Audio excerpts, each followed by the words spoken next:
네, 안녕하세요. 예, 이치 삼치 한치 아빠 TV의 이치 삼치 한치 아빠입니다. 네, 여기서 이치 삼치 한치란 1편 보셨듯이 우리 고양이 가족들을 말합니다. 고양이 아빠예요. 그래서 3마리 고양이를 부양하고 있고, 저번에는 이 배터리가 다 돼가지고 원래 사실 하나의 영상으로 다 담으려고 했는데 시간이 생각보다 오래 걸렸고, 그 다음에 좀 그냥 교과서, 그다음에 부교재 영역별로 이렇게 본의 아니게 나뉘게 됐어요. 그래서 일단은 2편, 바로 부교재 영역 시작하도록 하겠습니다. 자, 부교재 영역으로 들어갔을 때 여기 요거는 본문을 좀 읽어가면서 한번 풀어보려고 하는데요. 뭐 1학년 내용이라 아직은 좀 쉬워요. 그래서 그냥 쭉쭉쭉쭉 읽으면서 한번 풀어보도록 하겠습니다. 변형 문제를 내십니다. 그래서 여러분이 모의고사에 대해서 얘기를 해보면은, 모의고사는 근거를 이제 정확하게 잡는 연습을 해야 될 것이고, 그리고 그 근거 안에서 뭔가 항상 변형이 되는데 이게 학교 특유의 변형 문제예요. 그래서 선생님들 굉장히 고민을 많이 하시거든요. 잘 내시는 분들도 계시고 좀 그냥 간단한 경우도 있지만, 여러분들이 공부를 했다는 전제 안에서 풀 수 있는 거지, 그냥 모의고사니까 그냥 쭉쭉쭉쭉 읽고 풀어볼까 뭐 이렇게 접근하시면은 국어 5등급 나와요. 아시겠죠? 그래서 꼭 기억하실 거는, 여기는 내신이랑 그 다음에 모의고사 학교 비중을 따져보면은 내신이 훨씬 어렵습니다. 모의고사는 1등급인데 내신은 한 5등급 나오는 경우도 많아요. 자, 볼게요. 자, 갑자기 비가 쏟아지면 길을 가던 사람들은 비를 피하기 위해 뛰기 시작한다. 우산 없이 뛰어본 사람은 자, 바람이 없는 날 솔솔 내리는 비가 뛰어낼 때 더 세차게 내리죠. 자, 이런 경험들에 대해서 제시를 하고 있고요. 천천히 걷는 사람보다 뛰는 사람이 비가 더 강하고 앞에서 오는 것 같이 느껴진다. 이건 지금까지 여기는 약간의 뭔가 필링 느낌이었어요. 근데 이 필링이 과학적인 근거가 있다라는 거예요. 봅시다. 자, 같은 빗줄기로 내리는 경우에도 뛰는 사람들이 더 많은데 뛰면 더 세차게 느껴질 텐데 비를 과연 더 맞을까? 덜 맞을까? 이런 고민들 우리 생활과학에서 궁금해하죠. 자, 이를 풀려면은 상대 속도와 상대 속력의 개념을 제시를 합니다. 그래서 자, 이 상대 속도라고 하는 것은 무엇이냐? 여기서 다시 좀 한번 잡아봅시다. 상대 위치가 어느 방향으로 얼마나 빨리 바뀌는가를 나타내는 것, 그리고 이제 그것에 대한 크기를 뭐라고 얘기를 하냐? 우리가 상대 속력이라고 얘기를 한대요. 이 개념 잡아놓읍시다. 문제의 근거예요. 잘 기억되나요? 기차역에서 나란히 정차한 두 기차 가운데 한 기차에 타고 있는 사람들이 다른 기차가 움직이는 것을 보고 자기 기차가 움직인다고 생각하는 경우가 있대요. 실제 사례죠. 무심코 자기의 위치로 움직이는 기차에 대한 상대 위치로 이 상대 위치로 감지했기 때문이다. 나가 주체가 아니라 상대를 바탕으로 움직였다라는 것이죠. 자기 기차에 대한 상대 위치를 생각하면 다른 기차가 움직이고, 다른 기차에 대해서 상대 위치를 생각하면 자기 기차가 움직이는 것이다. 자, 그래서 다른 기차가 앞으로 가면 자기는 상대적으로 뒤로 가고, 자기 기차가 앞으로 가면은 상대 기차가 다른 데로 뒤로 가는 거, 이런 거 사례. 그러니까 내가 여기로 가는 것 같으면은 여기에선 뒤로 가는 느낌을 받는다. 이렇게 보시면 좋겠죠. 그래서 두 기차가 같은 속력 방향으로 같으면 서로에 대한 상대 위치가 바뀌지 않으므로 그 크기는 0. 하지만 서로 이렇게 크로스로 엇갈리게 된다라면은 더블이 되겠죠. 그래서 얼굴에 빗방울 맞았을 때 힘을 느끼는 것은 내 얼굴에 빗방울이 내 얼굴에 맞아서 상대 운동량이 변하기 때문이다. 공식이 있어요. 질량은 동일하다 봤을 때 상대 속도 결국 걷기와 달리기 여기에서의 차이가 나겠죠. 그러다 보니 걷는 것보다 달리기가 속도가 빠르겠지. 그러니까 결국에 상대 운동량이 커져서 충격량이 커진다라는 거. 상대 운동량 커지면 충격이 커진다. 왜 걷기보다 달리기가 더 아픈지를 알게 되는 대목이지. 자, 빗방울이 얼굴에 닿으면 빗방울의 상대 운동량은 0이 된다. 그런데 닿기 전에 상대 속도가 클수록 상대 운동량이 크고 따라서 자, 빗방울 얼굴에 가는 충격은 더 크다. 이렇게 얘기를 하죠. 겨울에 눈싸움 할 때 같은 무게의 눈뭉치를 또 좀 더 세게 던지면 더 아픈 거. 그거 이 이치죠. 위에서 말한 바와 같이 수직으로 내리는 빗방울을 천천히 걸으면서 맞는 것보다 뛰면서 맞는 경우 더 세게 느끼는 것은 빗방울의 사람에 대한 상대 속력이 더 커지기 때문이다. 또 비가 앞에서 오는 것 같이 느끼는 것은 빗방울의 사람에 대한 상대 속도가 앞에서 오는 방향이기 때문이다. 우산을 그 방향으로 기울여야 좋은 방패가 된다. 이렇게 얘기를 한대. 그러면은 자, 우리 비가 이렇게 내리고 있을 때 우산을 이렇게 쓰고 있으면은 이렇게 쓰고 있으면 외계인이 됐네요. 이렇게 쓰고 있으면 안 된다라는 거야. 김삿갓 같네요. 자, 그러면 어떻게 써야 되냐? 약간 우리 좀 우산을 이렇게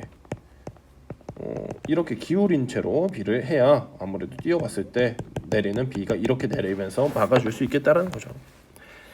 자, 사람이 맞는 빗물의 전체 양은 단위 시간에 맞는 빗물의 양 가는데 걸리는 시간이다. 그래서 뛰어가면은 빗방울에 대한 상대 속력이 더 커지므로 단위 시간에 맞는 빗방울의 양은 오히려 여기가 더 커진다라고 얘기를 해요. 뛰면. 그러나 뛰어가면 목적지까지 걸리는 시간이 줄어들죠. 그러면 가는 시간이 줄어드니까 그 양은 결국 줄어든다라는 거지. 그래서 단위 시간에 맞는 빗물의 양이 증가하는 것보다 시간이 더 많이 줄기 때문에 목적지 가는 동안 빗물의 양은 빨리 뛸수록 줄어든다라는 거예요. 이해가 되시나요? 자, 본문 분석해 볼게요. 내용 일치 문제인데 이게 사실 좀 짜증나는 문제예요. 아이고. 네, 그래서 자, 1번 선지에 대한 내용을 보면은 상대의 속도는 상대 위치가 얼마나 빨리 바뀌는가를 나타내는 것이다 라고 얘기했는데, 이 상대 속도라고 하는 개념을 정확하게 다시 아까 확인을 해보면은 상대 위치가 어느 방향으로 얼마나 빨리 바뀌는가를 나타내는 것이지 단순하게 상대 위치가 얼마나 빨리 바뀌는가를 나타내는 것이다 라고 얘기하기는 어렵다. 그러니까 여기서 우리가 뭐가 빠졌기 때문에 어느 방향으로. 근데 이 지금 1번 산지 선생님 이거 가지고 내용일치 문제 이렇게 내면 치사한 거 아닌가요? 얘기를 할 수 있는데, 문제는 여기서 상대라는 개념이 필요하다는 거예요. 상대. 그러니까 얘가 어느 방향으로 바뀌는지에 따라서 요게 나와 같은 방향인지 반대 방향인지에 따라서도 많이 바뀔 수 있기 때문에 중요한 개념이기 때문에 1번은 적절하지 않다. 2번 상대 속력은 상대 속도의 크기를 나타낸다. 이건 아까 봤었죠.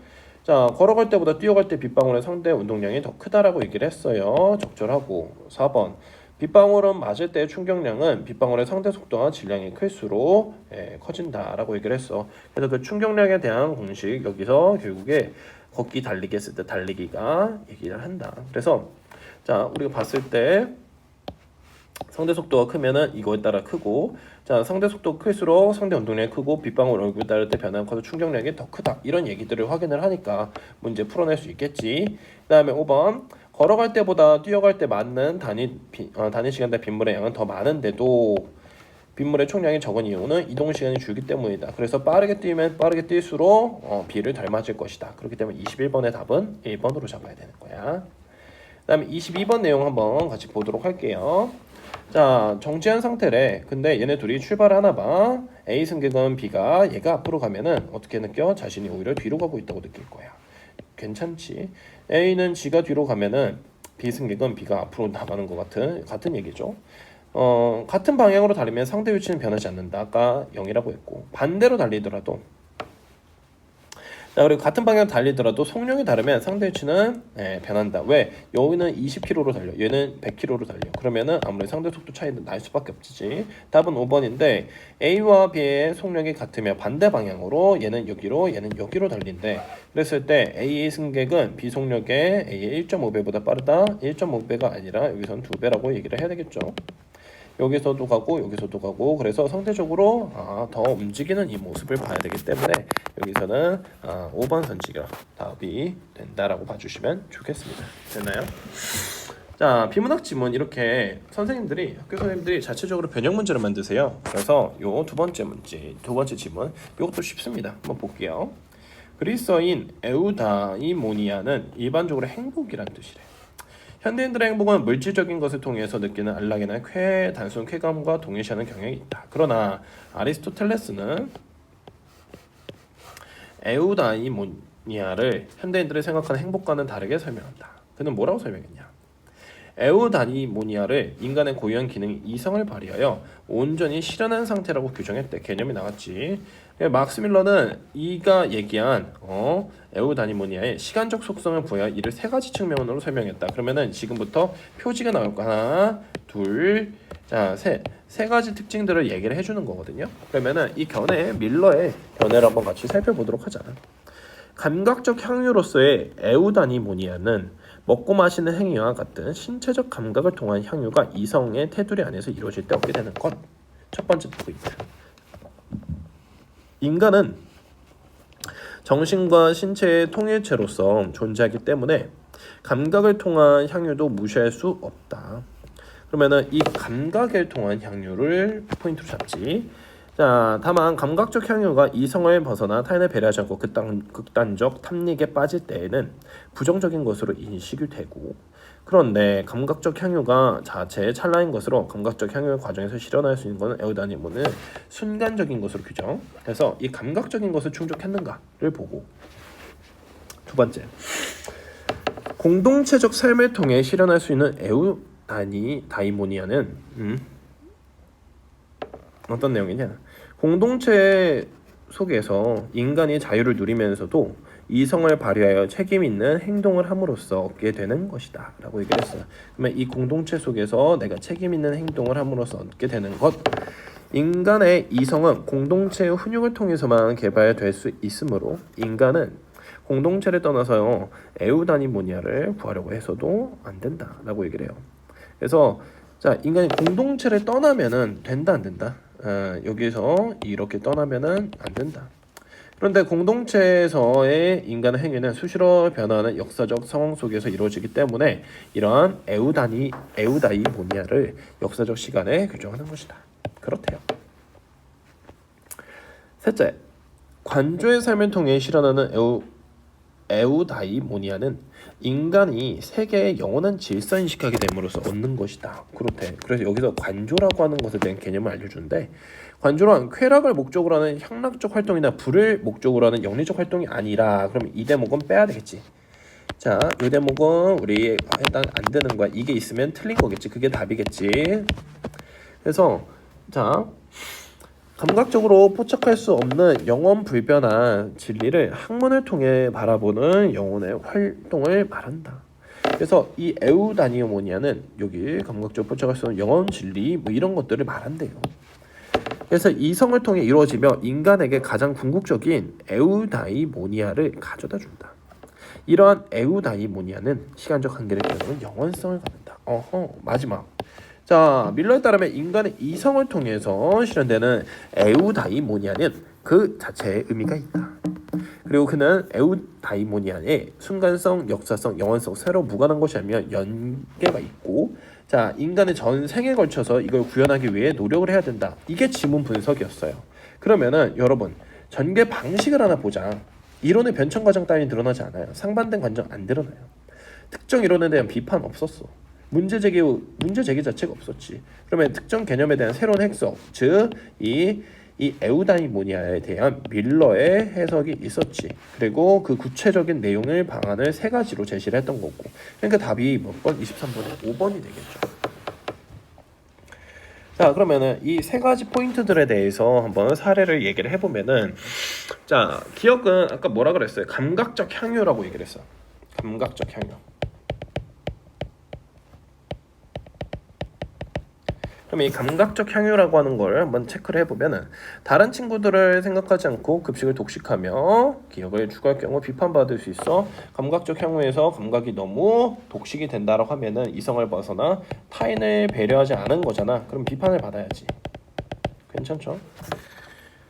자율학습 시간에 소란스러운 학생들이 많아서 학급 규칙을 정해 정숙한 자율학습 분위기를 했다라면 이 공동체로서의 에우다이모니아를 충족했다. 괜찮아요. 공인회계사가 되어 돈을 많이 벌 목적으로 공부를 열심히 하였다면 디귿을 달성했다고 말할 수가 없죠. 왜 그러냐? 이 관조에 해당하는 것이라고 얘기를 했어요. 거기에서는 뭐라고 얘기를 했어요? 쾌락 목적으로 하는 향락적 활동이나 부를 목적으로 하는 영리적 활동이 아니라 쾌락이나 아니면은 이 영리적인 활동 이런 것들에 해당이 안 되는 거잖아. 그렇지? 그러니까 답이 3번이지. 4번 기억 니은 디귿은 막스 밀러가 아리스토텔레스의 에우다니모니아를 이성적 특성에 발휘. 괜찮죠. 그 다음에 이거는 시간성은 서로 관계 있으며 전생에 걸쳐서 노력을 해야 된다. 괜찮았어요. 여러분이 보시기에 이 독서 지문의 변형 그렇게 어렵지 않아요. 2학년 때까지는요. 그래서 1학년에서는 철저하게 그 내용을 분석하면서 좀 평이하게 나갈 거니 포인트를 잡아내는 게 중요하다. 그 다음에 여기서 3인곡과 그 다음에 이동순의 봄비, 기재, 시조가 있네요. 그래서 3인곡 같은 경우 여기서는 지금 춘사가 나왔고요.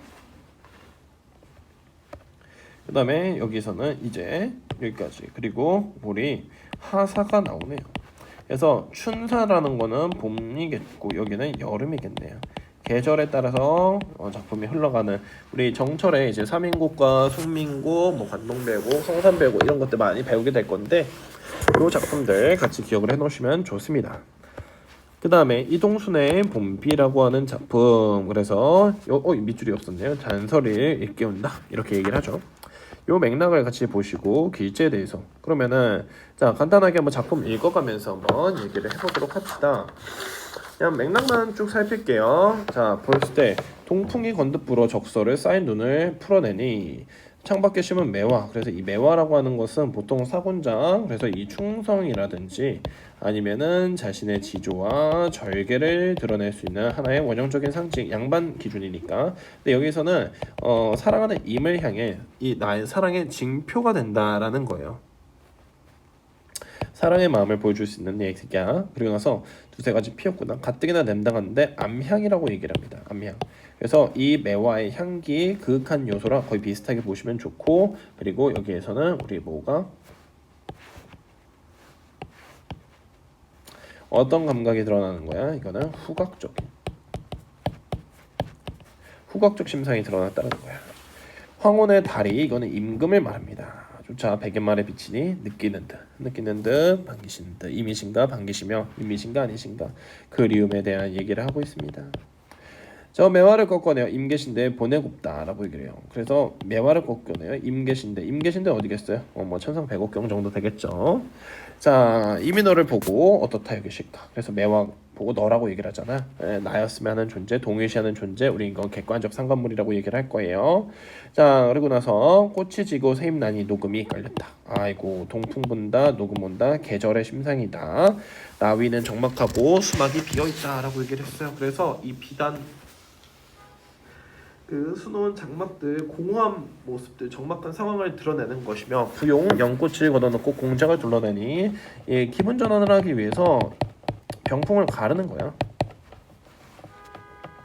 가뜩이나 실은 많은데 날은 어찌 이렇게 길었는가 라고 얘기를 하죠. 그래서 여름이니까 내 실은 많은 것과 상관없이 날이 겁나 길죠. 원앙금을 베어놓고 오색실을, 좋은 비단을 베어놓고 오색실 5가지실, 황금실 온갖 실을 풀어내요. 금자로 겨누어 임의, 아까 매화를 보낸다고 했을 때 이제는 임의 옷을 지어낸다는 건 이거는 임을 향한 화자의 정성이다. 숲은 솜씨는 물론이고 제도 격식까지 갖추었네. 산호수치기 위해 백곡함에 담아두고 약간의 미화 과장이 있어요. 임에게 보내려고 임계신대를 바라보니 삼인가 구름인가 라고 얘기를 했어요. 그래서 얘기를 해보면은, 자, 산인가 구름인가라고 하는 것은 화자와 임사에 가로막는 장애물. 험하기도 험하구나, 멀기도 멀구나. 찰리말리 뉘라서 찾아갈 곳. 그리고 가거든 어리 두고 나인가 반기실까 라고 얘기를 하죠. 그래서 열어두고 나인가 반기실까. 그래서 이런 기대감이 나오는데, 여기서 매화나 아니면 임의 옷을 보내고자 하지만 절대 보내지는 못해요. 그래서 이 보내지 못하는 안타까운 마음 드러내주고 있고, 봄비라고 하는 작품은 겨울에서 이제 뭐로 봄으로 오고 있는 상황이야. 그 맹상을 한번 살펴보고, 지금 잔설이 여기서 포인트가 될 수 있는 건 잔설을 투덜거리며 일어나 이런 의인화되고 있는 모습들, 되게 재미나게 표현이 됐죠. 잔설이 떠나고 없는 추념이 깨지는 기와 틈으로 종일 빗물이 스미는 모습. 그리고 이 기일제는 고을의 망국의 충신이죠. 500년 도읍지를 필마로 말로 더 찾아드니 산천은 자연은 한가한데 인걸은 간데없다. 그래서 얘랑 대조적인 모습들. 자, 이 고려의 개성에서 자연의 모습은 그대로이나 왕국의 충신들이 사라져 있음을 보고 어시버 감탄사 여기서 종장 형식성이 나오죠. 정형성. 태평 영어들이 꿈 이런 거 하노라. 그래서 나의 고려요. 나의 고려 왕국이요. 으아 이런 얘기를 하는 거야. 그러면서 여기서에 대한 내용을 같이 찾아가 보자. 그러면은 내용을 살필 때 여기서 A에 대한 내용 보면은 우리가 가와 나는 시간의 흐름을 바탕으로 봄 가는 봄에서 우리 여름으로 나는 우리가 이제 겨울에서 봄으로 오고 있는 상황이죠. 괜찮아요. B 가와 나는 운율을 형성하고 끊어졌기 호흡이 동일하다. 이거 둘 다 4음보죠. 왜? 이거는 한쪽은 가사고 한쪽은 시조니까 흐름이 동일하지. 그러면 3번 나와 나는 자연물을 활용하여 화자가 소망하는 이상향을 드러내고 있다라고 얘기했어요. 그래서 여기서 지금 자연물을 활용하여 화자가 소망하는 이상향의 모습? 딱히 없어요. 그러면은 사실상 여러분 요 C가 이렇게 다 없어져야 돼. 응? 그리고 A도 아니고 여기 그럼 이게 답인가? 이렇게 생각하실 수 있겠는데 안타깝게도 여기가 좀 잘못 나왔어요. 이게 2야 사실은. 그래서 D도 볼게요. 다와 달리 가는 대조적인 시어를 활용하여 상황에 대한 인식. 다와 달리라고 했는데 다에도 나오죠. 이 가와 달리 다는 이면적 화자. 이면적 화자라고 하는 건 아까 뭐라 그랬어? 표면에 드러나지 않는 화자라고 얘기를 했지. 그래서 가에는 화자가 정서가 드러나 있지만 여기서는 뭐 한다? 이면적 화자가 자신의 정서. 산천은 누구한테? 인걸은 간답다. 이 얘기하고 있으니 적절하다. 그래서 답은 몇 번? 1번으로 잡아야 돼. 그 다음에 F 보면 가다는 모두 과거에 대한 그리움의 정서를 얘기를 하고 있다라고 했는데 가에서는 뭐 과거에 대한 그리움 이렇게보다는 현재의 그리움 뭐 이런 정서를 보여준다라고 보시면 좋겠죠. 그래서 답을 우리가 좀 찾았다라면은 우리가 어떻게 보자. 다음으로 넘어가 보자. 그래서 기억과 니은이라고 얘기를 하는데 이 매화하고 그다음에 우리 잔설이라고 하는 거에 대해서 얘기를 한번 해보자. 그래서 모두 계절적 배경이고 인격이 부여되어 있다. 너라고 얘기를 하거나 얘가 마치 의인화돼서 있는 모습들 보이죠? 후각적이고 또 청각적인 거. 그래서 후각이라고 하는 거는 암향이라고 우리가 보면 좋겠고 청각적이라고 얘기를 하는 건 여러분이 어디서 찾으시면 좋냐?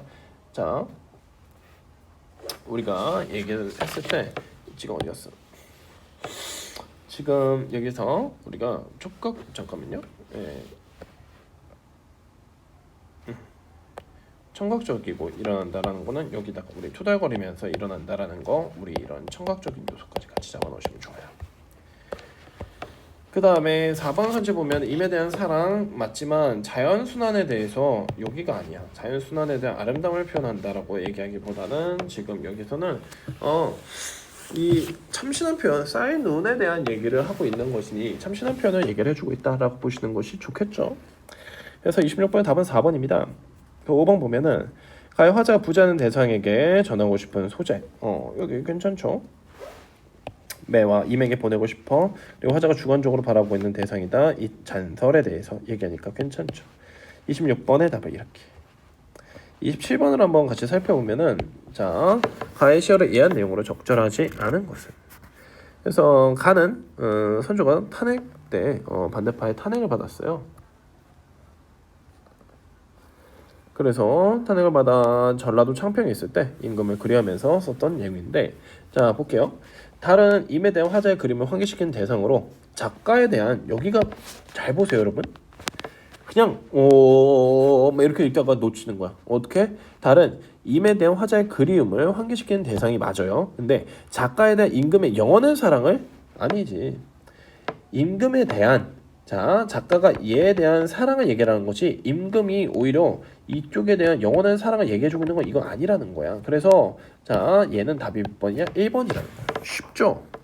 되게 꼼꼼하게 살펴야 돼. 그러니까 이 포인트를 우리가 잘 봐야 여러분이 정답을 잘 맞춰낼 수 있다는 거예요. 아시겠죠? 수막이 비어있다. 여기서는 쓸쓸한 그 처지, 자신의 처지를 우리가 보여주는 데모 괜찮고, 이메옷을 지어낸다, 여성 화자이다. 자, 양반이 당시에 바느질 하겠어요? 예, 바느질 안 해요. 화장도 안 해요. 이런 것들이 이미 여성이라는 걸 보여준다.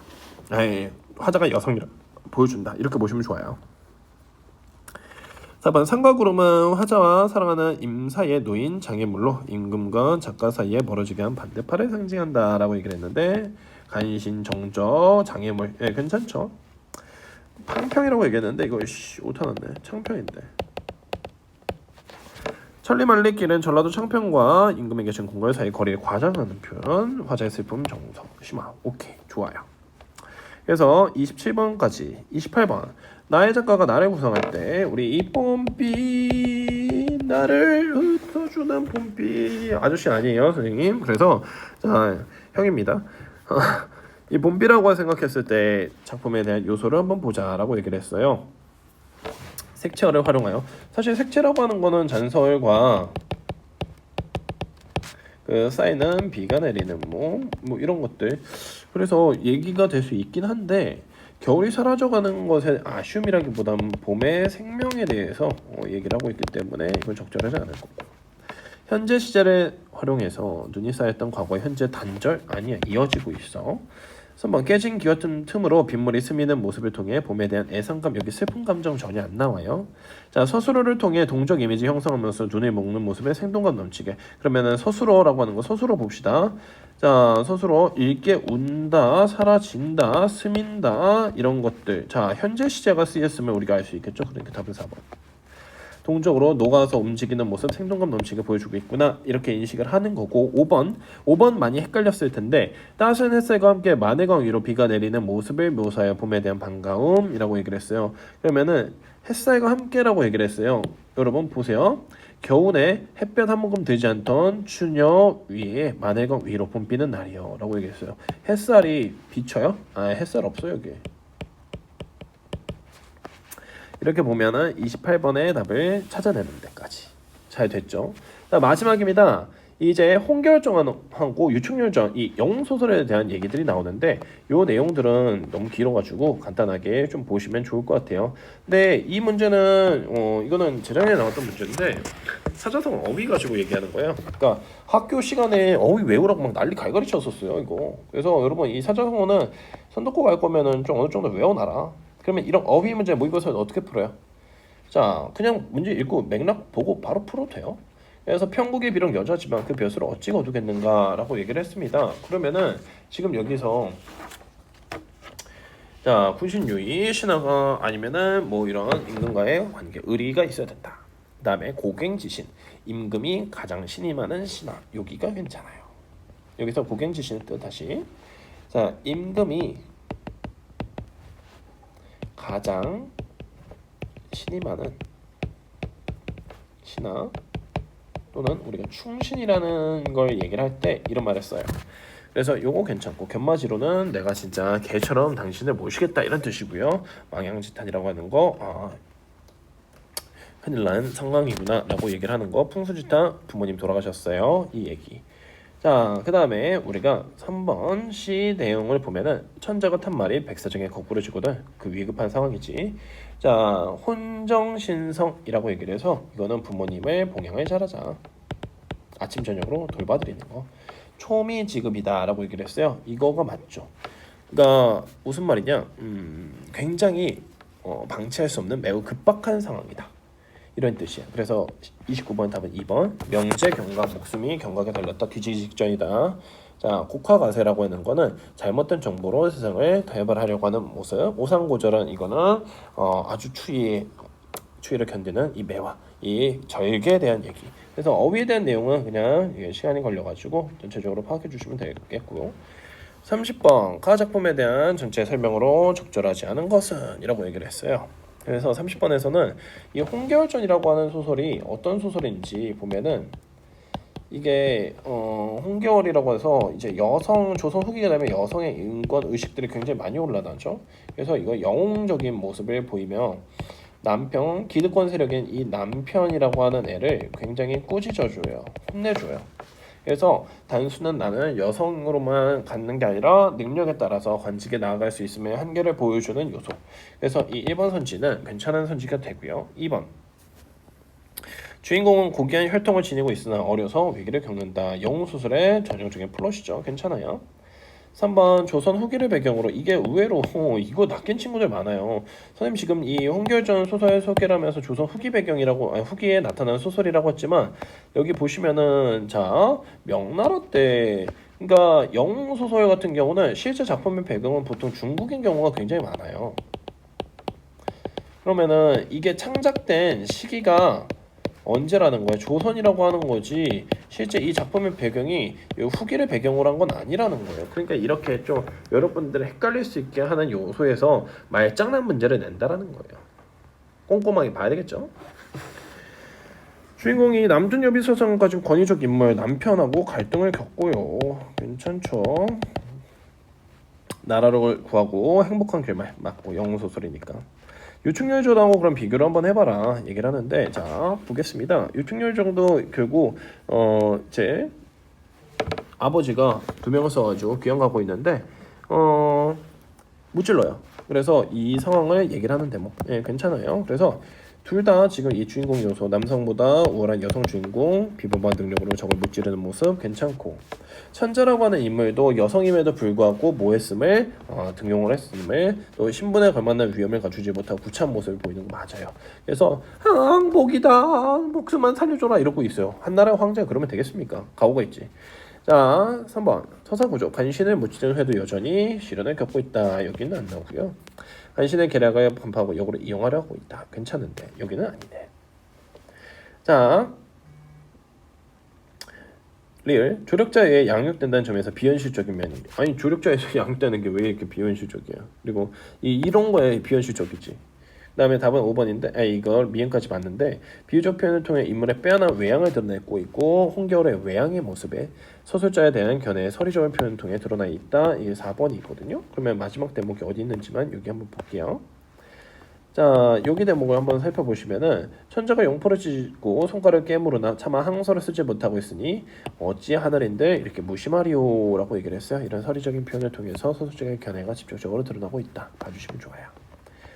자 마지막으로 우리가 이 최일남의 노란봉투라고 하는 소설 여기에 대한 내용 그러면은 지금 뭐 여기서는 광순이랑 이 기영이 어린 시절의 친구가 나중에 광순이가 어떻게 얘기를 하는지 한번 변해가는 그 모습을 좀 보시면 좋을 것 같은데 자, 작품에 대한 내용을 같이 한번 살펴보면 좋을 것 같아요.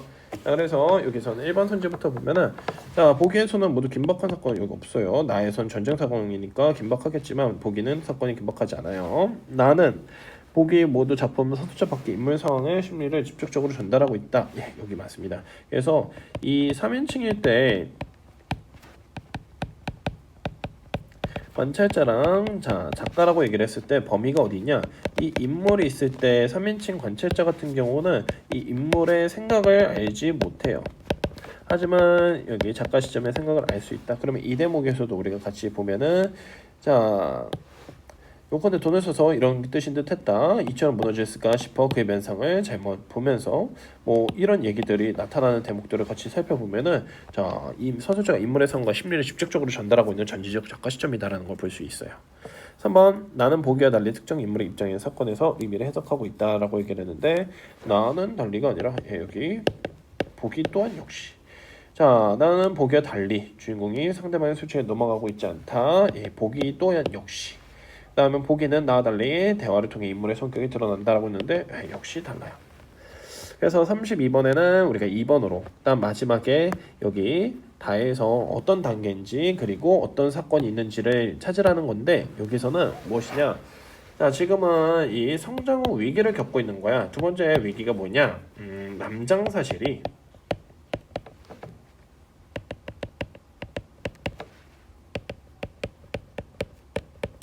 발각된 것이다. 요 대목이 지금 개월이 겪게 되는 시련과 위기고요. 그래서 여기까지가 이 내용이다. 그래서 2부까지 이어지오는 이 손덕구 기출문제 풀이 되게 오래 걸리네요. 지금 학교 문제 풀이였는데 너무 오래 걸리는데 이거 힘드네요.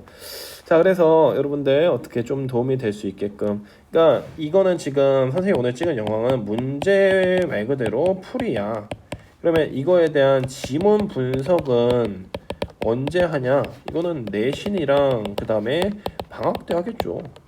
그래서 방학 때 시험 문제를 먼저 볼 수 있게 교과서랑 그 다음에 이 부교재 준비를 철저하게 해야 되겠지.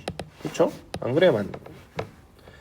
그래서 요거를 미리미리 해놔야 손놓고 가서 등급을 잘 딸 수가 있습니다. 그래서 학원으로 문의를 주시면은 요런 관련해서 방학 특강이라든지 아니면은 요 무료 자료 제공을 해줄 거예요. 자료라고 하는 거는 이 시험지 한번 여러분 그냥 드릴 테니까 한번 풀어보세요. 그리고 이 강의 들으면서 다시 한번 와 이런 거였구나, 이런 걸 배우고 또 이렇게 하는구나. 그래서 선덕고 갈 친구들은 이런 거 한번 미리 풀어보시면 좋을 것 같습니다. 자, 여기까지 오늘 영상 하고요. 다음번에도 또 어떤 학교 기출 문제 될지 모르겠지만 재미난 학교 가져오도록 하겠습니다. 이 학교는 너무 기네요. 힘들어요. 자, 모두 고생하셨습니다. 모두 안녕. 참고로 구독과 좋아요, 알림 설정까지 부탁해요.